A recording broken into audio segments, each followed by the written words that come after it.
Hello， 大家好，我係Samantha，又叫子瑩道長嚟啦。我哋再嚟睇化祿進入咗子女宮，你嘅創造力開始變現。子女宮咧唔單止係代表子女後代寵物噶，佢仲代表咗你嘅作品、創意、投資項目，仲有你付出心血嘅某啲具體嘅事情。化祿進入咗之後咧，你投入心血嘅嘢開始產生可感知嘅回報或者認可。譬如話，你用業餘時間寫咗1年嘅公眾號，一直嚟講都係不溫不火嘅。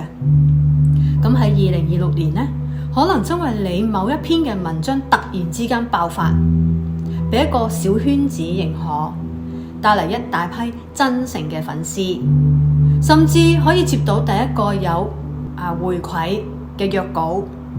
你嘅創作終於揾到佢嘅讀者。喺呢度俾你嘅建議就係做長期嘅項目，係好過做短期嘅刺激嘅。好啦，當化祿進入咗財帛宮呢，錢開始走入健康嘅路線。財帛宮代表住你嘅現金流、理財嘅方式、財務嘅狀況。化祿進入咗之後呢，你嘅財富通道就會變得更加穩定，可預期並非暴利但有波動嘅。你過去收入起伏好大，2026年你可能會建立起一個穩定嘅客戶群，或者會發展出一項可持續帶嚟收入嘅副業。每一個月嘅進賬會開始變得有規律啦。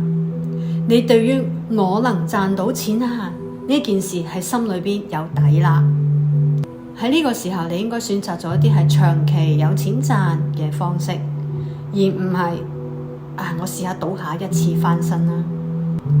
當化祿進入咗疾厄宮呢，你嘅系統開始修復啦。疾厄宮係代表住你嘅身體、情緒、底層系統嘅健康狀況。化祿進入咗之後，你嘅身體同埋情緒會對你嘅照顧俾翻一個積極嘅回饋，你會開始健身或者係作息時間開始調整。喺過去可能好難堅持嘅，但嚟到2026年呢，你明顯感覺到你嘅體力會變好，睡眠嘅質量係提升，呢啲係正向嘅變化，係激勵你繼續堅持嘅。身體會成為你最值得信任嘅夥伴啦，所以喺2026年裏邊投資你嘅身體係最值得嘅。所以當你肯調整過嚟嘅時候，效果你會真正看到嘅。我哋下集再繼續。